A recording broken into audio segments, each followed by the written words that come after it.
Hi, welcome. Today we're discussing the consumer decision-making process for Apple. Today we'll be presenting, so I'm Bronte and there'll be Daniel, Shane and Tommy as well. So today we're here to talk about how to understand the consumer decision-making process and the 5 steps that are involved, why it's a necessary addition to your company, and how using the CDMP is an effective marketing tool. So a little bit about the product. We're talking about the Apple MacBook Pro, just the standard version. There is a 13 and a 15 inch, but we've chosen to go with the 13. Some of the details about it, it's 128 gigabyte storage and 2.3 GHz storage, and it's $899.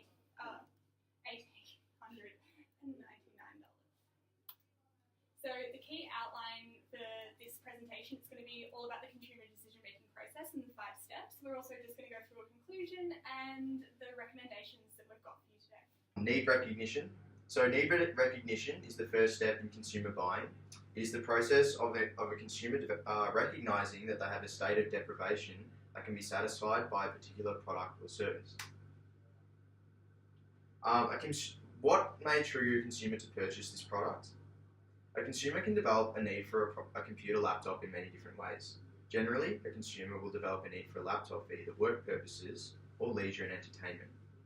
A need can be triggered by an internal or an external stimulus. For example, externally, a consumer might notice an advertisement such as a billboard of the new Apple MacBook Pro that outlines its features such as the new touch bar.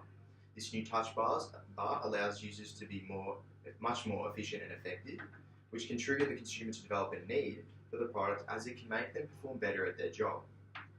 Internally, a family friend or relative may have purchased a new Apple MacBook Pro and are very satisfied with their purchase. They may then communicate to the customer about its usefulness, which can trigger a need there as well.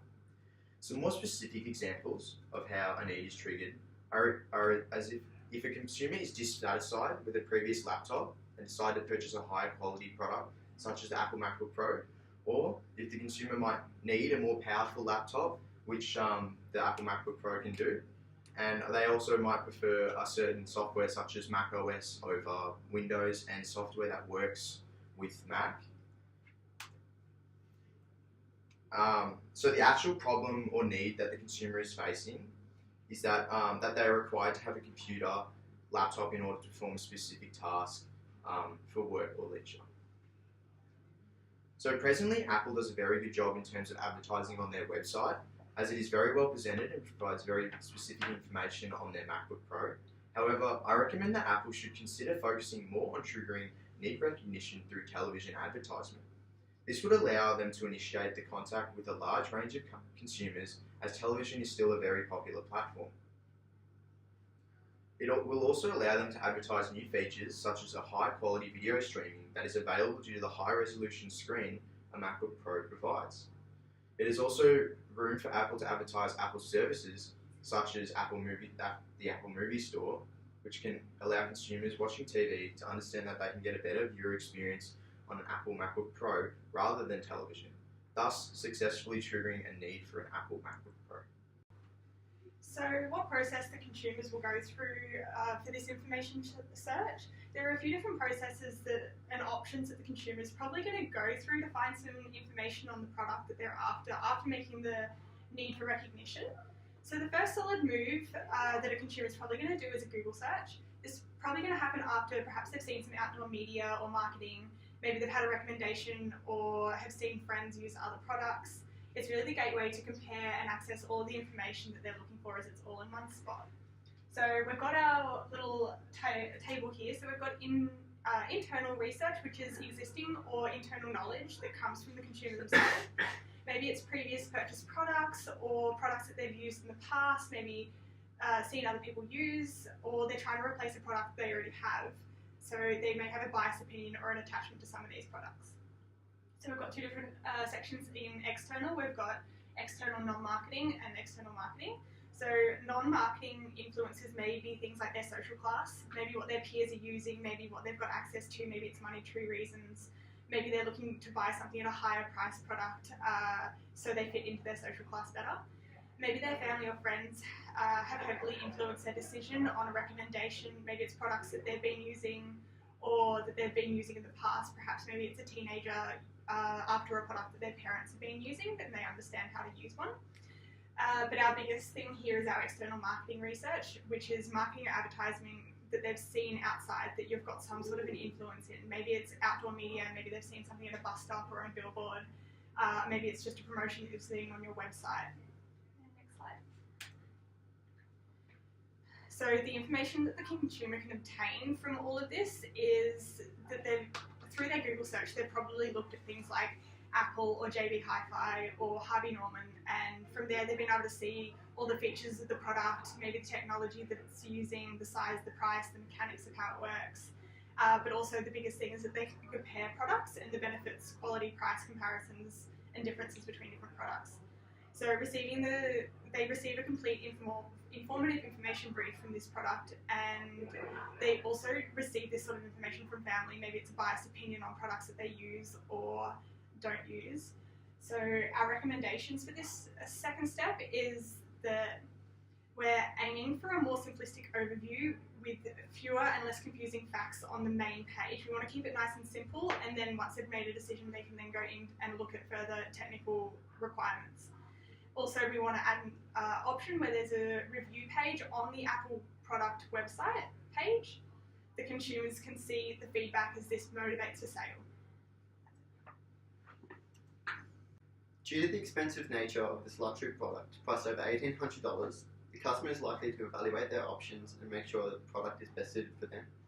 Additionally, there are many other suppliers such as Dell or Microsoft the consumer is able to conduct research and compare to. As today's age is allowing many different ways to purchase products online, the consumer has an avenue to identify specifications within the product and directly compare them using competitive products. Additionally, to help these customers, there are websites where people evaluate them for you. They provide concise dot points to simplify the decision making and test them out before you go and test them out in stores. These stores, such as JB Hi-Fi or Dick Smith, will often have all the competitive products placed in a row and very well-trained employees that help you decide which product you would like to buy. So here's a little table about competitors. We have Apple, which is around $1,800 sitting back here. Dell is probably one of the cheapest, as well as the HP, as they're not as well known and they don't have as great features. Microsoft is almost double the price of a Mac because they boast about their amazing technology and their detachable screen and about how it can double as a tablet, whereas Apple just boasts about how well protected their software is and how it's really hard to hack and how easy it is to use, whereas Dell and HP just don't really have anything that's out of the ordinary. They're just a basic computer that just does what you ask it to. Okay. So for the recommendations, in my personal experience, Apple markets towards school students and uni students. Due to this being one of their large target markets, I reckon that some of the laptops are way too expensive and have many features that aren't needed for the students. So I recommend that they take out the irrelevant features that cause the price to rise, therefore the price will drop. And by making the price drop, they can open their avenues up to quite a few different students who don't have as much money. By making this new target market, the students will be able to purchase this product and you'll be able to see an increase in sales to uni students, year 12 students. So the purchase decision, pretty much you can relate it to the 4 Ps, the price, place, product and promotion. Apple does this pretty well. Customers have identified their needs in a computer, and because the product is expensive investment, they'll be able to they'll take a look at all the competing brands and make an informed decision based on the price and functionality. So what factors might be influencing the consumer during the process? So you could talk about the little small things like the size of the screen, color of the laptop, discount of the laptop, etc. But I reckon with Apple, one of the main traits that they focus on is the Apple household. They focus on making sure that if someone buys an Apple phone, you you can only sync that with an Apple laptop, and it will make it easier to back up all your data. Whereas if you have an Apple phone and trying to sync it with an HP or a Microsoft, it's not going to work as well. They try and implement the Apple household with Apple watches, and they base it off their consumer loyalty. And so Apple also strive and boast about their amazing customer service, which is also another reason why people stay with Apple, as they never seem to have any problems, and if they are, they're sorted out very quickly. So recommendations. So Apple puts all their marketing into their brand and their most expensive products. This will result in their target market thinking that all their products are high range and expensive. So we'll lose some of their potential customers, such as us uni students, Year 12 students, Year 11 students. I believe that Apple could put more funding into the sub-brands. For example, when the iPhone 7 came out, so did the iPhone SE, but they didn't market the SE at all because it had lesser features and it was less expensive. And because of the little marketing on the SE, not many people knew about it. Hence, they lost quite a bit of potential customers to the cheaper product. Step 5. Post-purchase behavior. This consists of 3 questions. Why might the consumer feel satisfied? Why might the consumer feel dissatisfied? Why might this impact their next purchase? Once a MacBook Pro has been purchased, it is important that the expectations that the marketing team has set are met, as this is what will ultimately determine whether the customer is happy or not. Why might a customer be satisfied? A customer will be satisfied if the product meets the expectations that have been advertised by the marketing team. One example of this is that Apple offers warranties for all their products up to 4 years, covering most issues. Therefore, if one of the products has a malfunction, the customer can take it to Apple and have the damages covered, ending in the customer walking away happier knowing they don't have to spend more money. Another example of customer satisfaction could be support.